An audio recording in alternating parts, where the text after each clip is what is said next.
আসসালামু আলাইকুম রহমতুল্লাহি ওবরাকাতুহ। কৃষিতে আপনাদের সবাইকে স্বাগতম।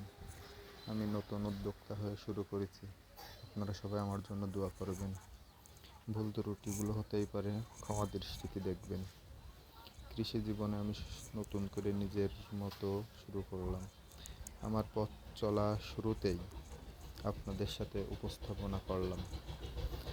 জানি না কেমন হবে, ইনশাআল্লাহ চেষ্টা করব ভালো করে দেওয়ার জন্য। আজ সকালে এসে বরজে দেখি বরজের আগা ভাঙতেছে, এই জন্য এসে আগাটা নামিয়ে দিলাম। এরপর আবার ব্যস্ত ব্যস্ত করে দোকানে চলে যেতে হবে। ছোট্ট একটা ব্যবসা আছে, এই জন্য দোকানে চলে যেতে হবে। তার আসলে ভাই, নিজের কাজ নিজে করার একটা আলাদা আনন্দ আছে। সেখানে আমাকে আমার প্রতিটা কাজে সাপোর্ট দেয় আমার মা। এই যে আপনাদের সামনে যে মোবাইলটা ধরে আছে, সেই হচ্ছে আমার মা। এখন বর্তমান সময়ে লোকের খুব অভাব, লোক পাওয়া যাচ্ছে না, টাকা হলেও পাওয়া যাচ্ছে না। আসলে ধানের সিজন, এ সময় লোক পাওয়া খুব টাফ। তারপরেও নিজের কাজ যা পারি আস্তে আস্তে করে করার চেষ্টা করতেছি। আসলে ভাই, আগে পরে আমার করার কোনো অভিজ্ঞতা নাই। এখন দেখি আলহামদুলিল্লাহ কেমন হয়।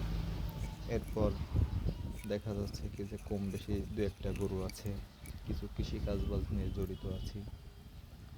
ছোট একটা ব্যবসা, একটা ছোট দোকান আছে। এই সব মিলায়ে চলছে আলহামদুলিল্লাহ। আপনারা দোয়া করবেন, আপনারা দোয়া করবেন যাতে আমি সামনে এগিয়ে যেতে পারি। আর এগুলো আসলে ভিডিও কিংবা এগুলো আমার আগে পরে কখনো করা হয়নি। আর আমি মেলা ভালো বুঝিও না, নতুন করে শুরু করলাম, দোয়া করবেন। এই যে পান দেখতেছেন, এই সময় পানের আগা নামানো হচ্ছে, যেটা হচ্ছে চাল ছোঁয়া ছোঁয়া ভাব হয়ে গেলে আগাটা নামিয়ে দিতে হয়। আসলে ভাই, কৃষি এমন একটা কাজ, এখানে না আসলে বোঝা যাবে না যে শান্তি কাকে বলে। প্রতিটা পাতা, গাছপালা, এগুলো আসলে দেখলে খুব ভালো লাগে। আর কৃষি একটা খুব শান্তিদায়ক জিনিস। এরপরে দেখেন, সকালে দোকানে যাওয়ার আগে কম বেশি কাজ বাজ করি, এই করে টরে তারপর দোকানে চলে যাই। আলহামদুলিল্লাহ, সৎ পথে আল্লাহ যে অবস্থায় রাখে আলহামদুলিল্লাহ ভালো।